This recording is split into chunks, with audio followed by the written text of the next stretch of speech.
বাস্তবে গুরুতর অসুস্থ হয়ে পড়লেন গীতা এলএলবির এই জনপ্রিয় সিরিয়াল অভিনেত্রী। বিস্তারিত জানতে ভিডিওটি শেষ পর্যন্ত দেখুন। অভিনেত্রী সঙ্গমিত্রা তালুকদার সাম্প্রতিক সময়ে গীতা এলএলবিতে নেগেটিভ চরিত্রে অভিনয় করছে। গিনির চরিত্রে অভিনয় করছেন তিনি। তাকে দর্শকরা সবসময়ের প্রতিবাদী রূপে দেখে এসেছিল, কিন্তু হঠাৎ করে তার চরিত্র বদল নিয়ে অভিনেত্রী সম্প্রতি মুখ খুলেছে। সঙ্গমিত্রার মতে অন্যধারার চরিত্রে অভিনয় করার তাগিদটা খানিক নিজের কাছে নিজেকে প্রমাণ করার জন্য, যে আমি কতটা করতে পারি, কোন চরিত্র আমি কিভাবে করতে পারি। অভিনয়ের মাঝে এই ব্রেকটাই বুঝতে সাহায্য করে কোন চরিত্র করা উচিত বাছাই করতে।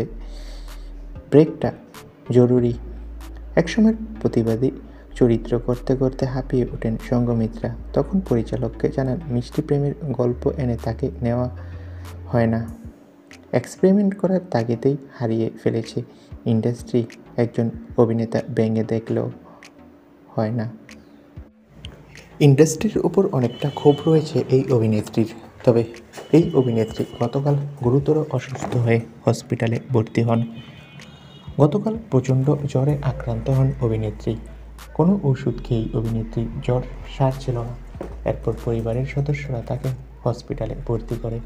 ডক্টর জানিয়েছে সঠিক সময়ে তাকে হসপিটালে আনার জন্য বিপদ অনেকটা কেটে গিয়েছে।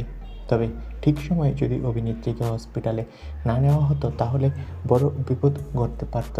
তো বন্ধুরা, গীতা এলএলবির নায়িকা সঙ্গমিত্রা বর্তমানে সুস্থ রয়েছে।